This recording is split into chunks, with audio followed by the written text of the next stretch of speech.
Hey guys, welcome back to the Launch Your Real Life podcast, where we talk about that transition from total dependence on your parents to complete independence, talking mainly financially, but all the other things that go along with that beyond just finances, work, community, your faith, and how they all work together, and how your finances are kind of just a signpost for how your life is or what priorities you have and how your life is progressing. So, with that said, the last couple of episodes, we've started breaking down what I call the phases of independence. Um, and this is just something I created to help give language for me, right? And hopefully for you, if this is helpful for you. But it gives language for me to know where somebody is at in this journey, right? And the way this came about is that I would have to ask questions of the college students I worked with to see exactly how much support they were getting from their parents versus how much they were taking care of on their own, to know what kind of guidance and advice they needed and where they needed to go next. So, uh, the first phase we talked about is when you're still completely dependent on your parents. So you're probably living at home. You do not have a job. Phase one specifically before you have a job, and it's all about pursuing knowledge, financial literacy, and getting ready for phase two. And phase two is after you get a job, you have earned income. So it could be a side hustle, it could be something, or it could be a straight up job, something where you are actually working and earning income. You have a simple budget, and in that budget is included generosity, at least hopefully in the form of a tithe to the church that is investing in you. But generosity at the very least, and also at least one financial responsibility that you take from your parents and take upon yourself. So that could be just paying for your gas in your car, right? It could be uh, picking up your phone bill. So those are the key components of phase two. You have earned income, you are contributing something to generosity, you have a simple budget, and you have in that budget the generosity and a responsibility that you take on. That's phase two. Now we're moving on to talk about phase three. Phase three is smack in the middle of the five phases, and it's kind of probably the hardest one to navigate and to talk about. But I also think it's probably one of the most important, because I think this is where the root of a lot of the ambiguity comes from when students or people are trying to separate from their parents, and parents vice versa. Parents trying to let their kids go out into the world. So phase three is starting out with you have your earned income, you have a job of some kind, you have a budget, and the budget is slowly getting more complex because instead of just having one single responsibility that you take on, you at least have ownership of an entire area of finances. And so examples of that would be like, um, you are now paying your car payment, your car insurance, and your gas and maintenance on your car. You're completely responsible for your car. Or it could be maybe you're off to college and um, you are taking care of all of your day to day, your groceries, your eating out, your gas, the things that are just day to day expenses. But maybe your parents are still paying the car bill and your school bill and things like that.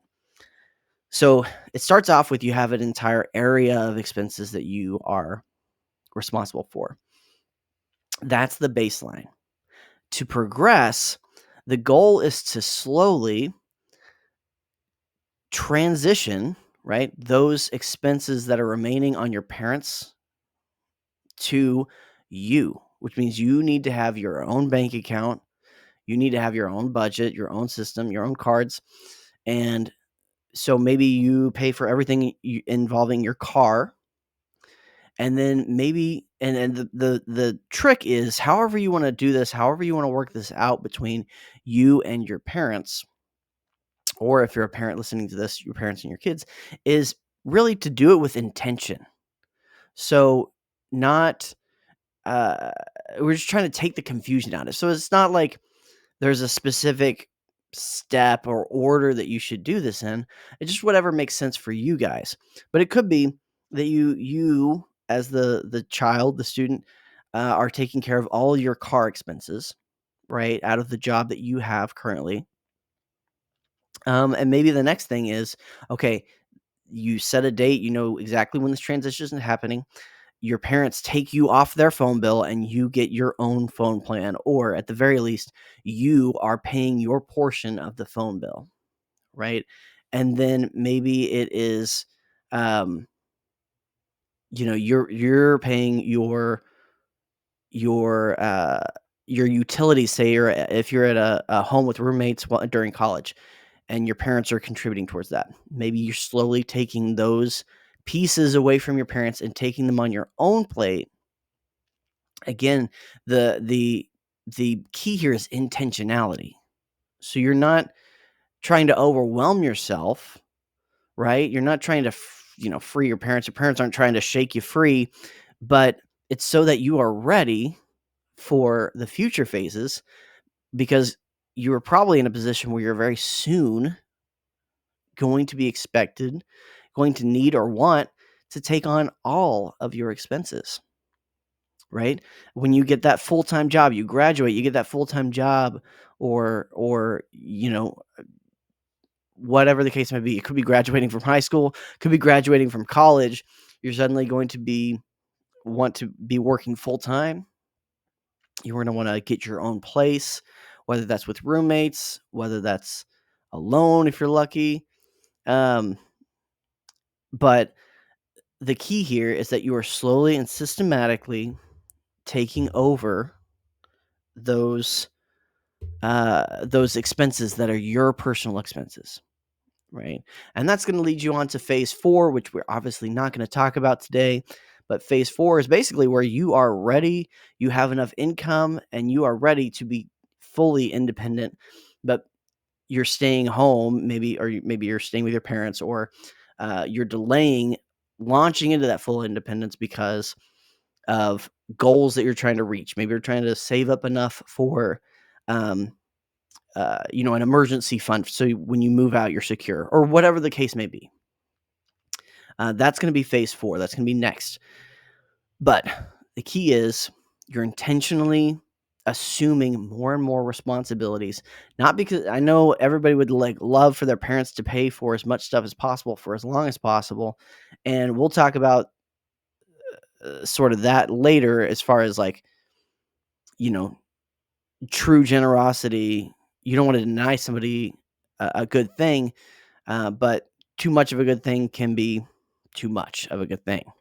Um, and so knowing what that line is and what's right for you and your parents, that takes wisdom, that takes communication, and it's not something that I can just prescribe during this podcast. So I hope that you are having those conversations with your parents, because maybe they're worried. They don't know what they're supposed to do, what they're going to do. And if you guys can come up with a plan, maybe they'd be super happy about that. And if you're somebody who maybe your parents, maybe you've been at home a little too long and your parents are getting, getting a little on the grumpy side, uh, to put it mildly, if you lay out a plan to where you actually have a timeline, right? And you actually are making progress. You're progressing by taking on these expenses one by one. That can help save you from being just kicked out and having to figure it out, go to phase 5 with no runtime. It can give you more time and a basis to do it with intention. So, if you are in this phase, if this resembles you, and you want some help, I'd love to talk to you. Please reach out. There'll be ways to reach out to me in the description below. Um, and if you are a married couple who's trying to figure out how we're going to go straight to phase 5 after we tie the knot, and I hope you go to newstoryfinancial.com and check out the video I have that describes uh, my program for engaged and newlywed couples. Um, yeah, guys, I know this is confusing. I know there's a lot of discouragement out there. I mean, we just had the government shut down for a long time, and it is very exhausting. But if you're out there struggling with believing that you can actually do this, that you can actually launch out into your real life, I am praying that you will find the courage to take the next step, to do the next right thing.